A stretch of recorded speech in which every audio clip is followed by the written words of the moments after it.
Welcome traders, this is the RMDTRADER weekly market fix for the last week of July. It has been an interesting month for sure, and with everything happening at the moment, I suspect it will be even more so this week. That being said, we definitely have some great opportunities in the market, and today we will be looking at some of the best opportunities currently presenting themselves. We will start our week once again by looking at cryptocurrencies, and on the chart we have Bitcoin on the daily time frame. And as we can see from the bigger picture that we are clearly still in a bearish trend. All the major moving averages are still pointing down. And what we've seen is the fact that we've had these bear flags that has been forming every time we've seen a consolidation in the past, which then consequently broke down, seeing a lower price being made. However, what I do want to point out this week is a possible alternative scenario. So we can see that there is definitely a possibility for a bearish flag to form, and currently we are rejecting or seeing some rejection from our monthly pivot and daily 50 SMA. But what you also see on screen is the fact that we have a potential triple bottom, definitely on a lower time frame scale. This is something that could see an interim bottom at least. The neckline being the thicker green line that I have on 22,000.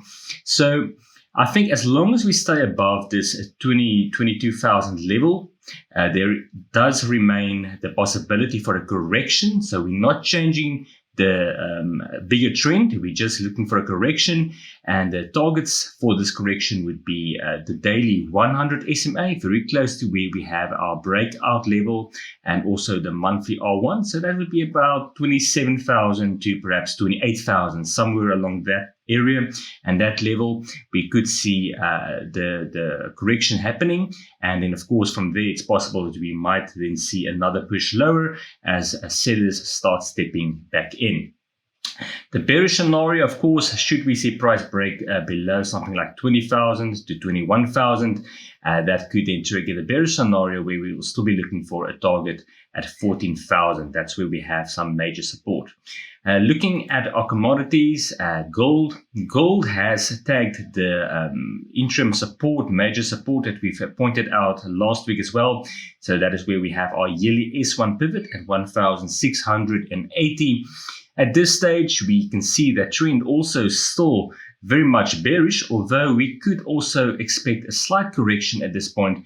And areas that I am looking at is this monthly S2 area, where we have our daily 21 EMA also at 1,750.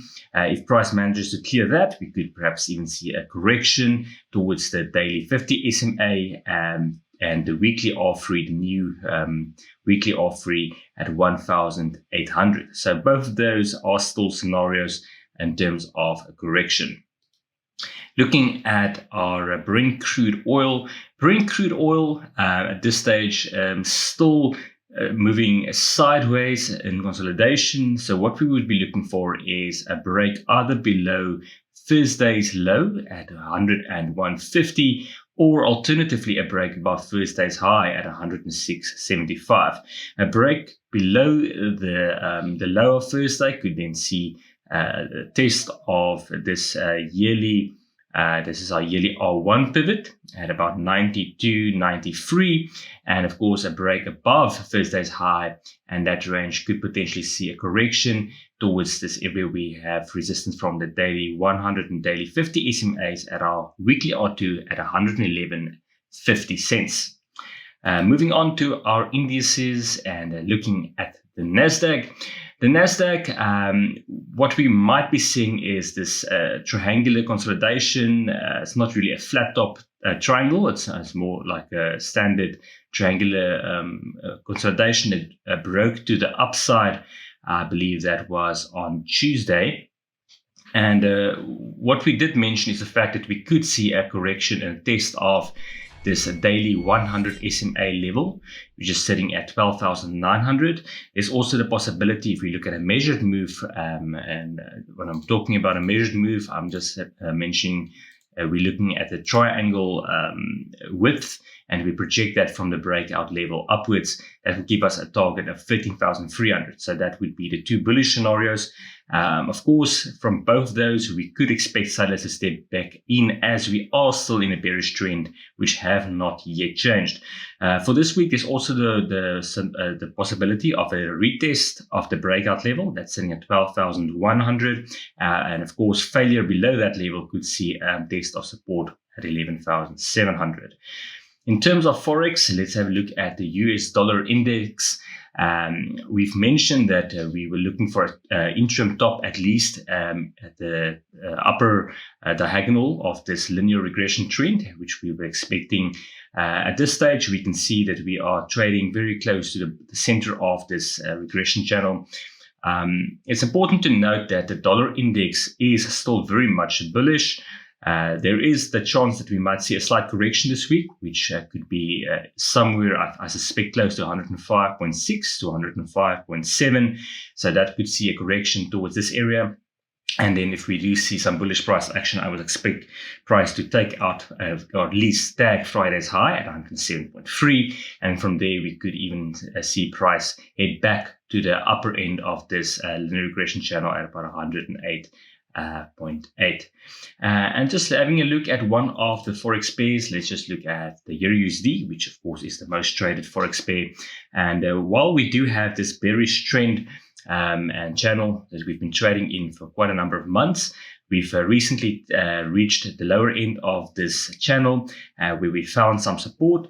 At this stage, it does seem that we have not yet seen a bullish reversal, as we are still trading below the daily 21 EMA. And of course, I suspect that it is quite possible that we will see a more bearish price action. I maintain a bearish target at this stage, very close to the 1.00 level. That's of course where it will be with parity to the US dollar. So that is another possibility for this week. If we do break higher above Friday's high at 1.025, it's possible that we could then tag the upper diagonal where we have our daily 50 SMA as well, converging alongside that diagonal resistance at 1.043. And from there, of course, it's again possible that we will see sellers stepping in and driving price lower. That is it for this week's video. If you have not yet done so, please consider subscribing to our channel, as this really helps to support our efforts. Until next week, keep safe, trade smart, and be successful.